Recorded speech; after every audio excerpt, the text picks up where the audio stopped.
Vaste opération de sauvetage en mer du Nord, au large des côtes anglaises.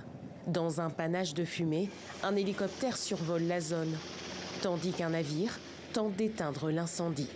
Les conséquences de la collision lundi entre deux navires. Un cargo portugais aurait percuté un pétrolier affrété par l'armée américaine. Ce capitaine s'inquiète des conséquences dans la région alors que la navigation a été arrêtée.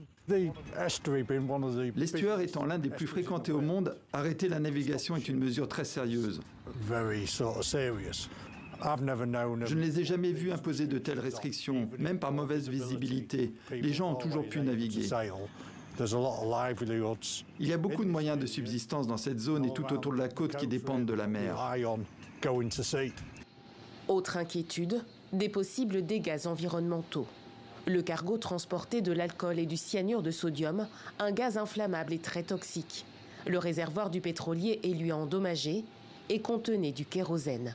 Le gouvernement britannique a qualifié la situation d'extrêmement préoccupante.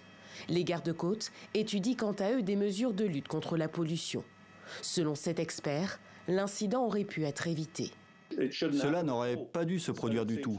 Ce pétrolier a été heurté par un navire de passage. À première vue, ce pourrait être un acte de négligence. Ce genre de choses arrive, mais il faut beaucoup d'erreurs humaines pour que cela se produise. Une trentaine de personnes ont pu être secourues. Selon les gardes-côtes britanniques, les recherches pour retrouver des survivants ont pris fin. Un membre d'équipage du cargo est porté disparu.